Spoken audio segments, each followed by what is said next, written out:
Hey everybody, welcome to New Space's Happy Hour Home Tour.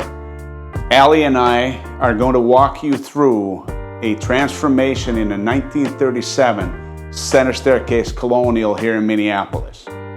What we're doing is taking a 1937 home, transforming it to be more conducive to how we live today. The 5 things to pay attention to: inadequate garage space. We see that a lot from our clients in Minneapolis. No powder bathroom on the main floor for the guests. No mudroom functionality because homes were not set up with mudrooms in the 1930s. We also see the challenge that sometimes comes with us trying to find and match materials period appropriately from that vintage.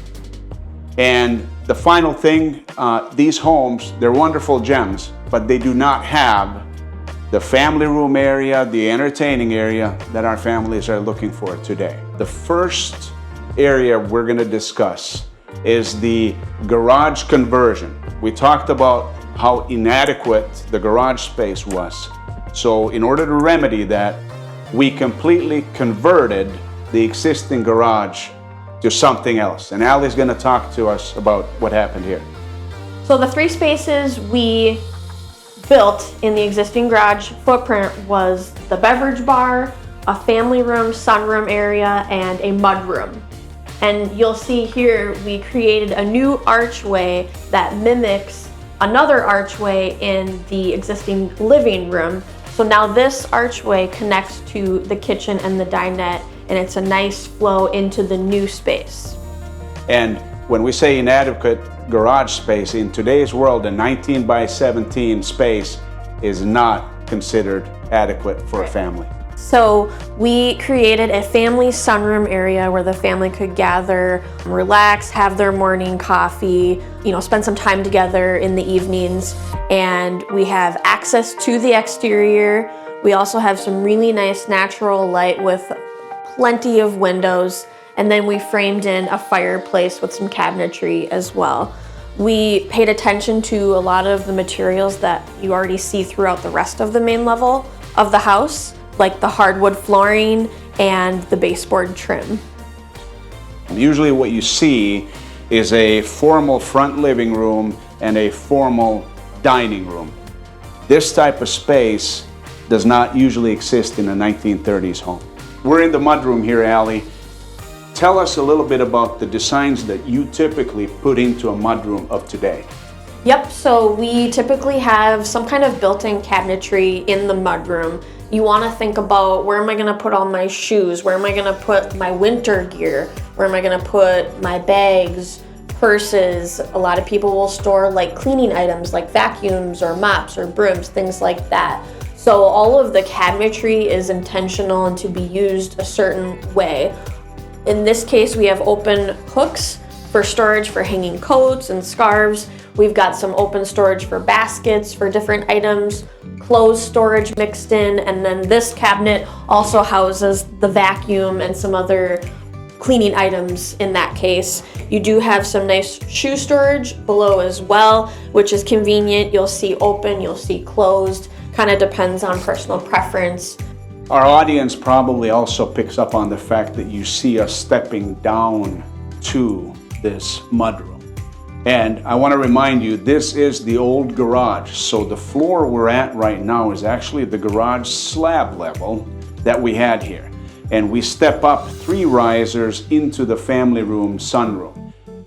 This also gave us an opportunity to run our systems in the floor system from the mechanical room that sits on the inside of the home. And that is how we dealt with the HVAC systems in this project. We are now in the powder bath, and this is the 4th out of the 5 key solutions that we provided in this home. So typically you wouldn't see a powder bath in a period home like this. This used to be the back entry, so the door was right here, and there was some built-in cabinetry on this wall. These 3 walls were also covered in brick from the exterior. So we converted the back entry and made it into a really nice powder bath right off the kitchen.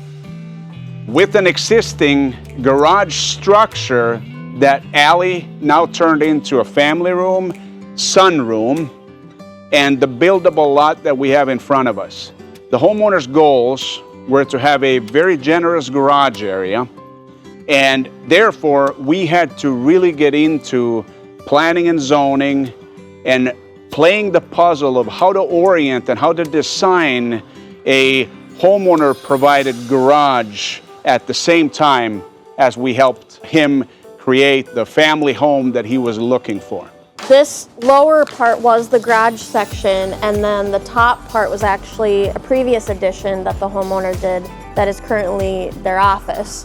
So the top section had the shakes for the siding, and so we wanted to make sure that the new area where the family room sunroom is blended in nicely with that and complemented it. So we have partial shake siding. You'll also see that on the new garage. And then below we have the brick wainscot, and that brick ties in with the existing brick on the house. You'll even notice small details such as the soldier course on the bottom that you'll see wrap around the side. So we paid a lot of attention to that detail as well. The windows are also another thing. The existing windows on the house had the mullion design, and so we paid attention to what the new windows would look like and how they would pair with the existing windows on the house. The other thing that I think is really important to bring up here is that you see where the windows are right now. That was all brick, so it was an all brick garage. And what we did is we removed the brick on this elevation so that we could turn around and place it on the elevation where we had removed the garage door, which was a 16-foot garage door that now we had to fill in, and we used the same brick. It was cleaned meticulously. It was also well sorted and picked individually to create the mix of, you see, the browns, the greens, and it looks like it was always there. If we go back and we look at the original 5 key points and the goals and challenges that we were here to solve. 1, this home had an inadequate garage space, just not enough for 2 vehicles. Ali's solution and our design team's solution at that time was to actually capitalize on the existing garage structure and make that into what solved number 2 challenge in these homes that don't have a whole lot of family room space, entertaining space. They do have a formal dining room and a formal living room at the front of the house.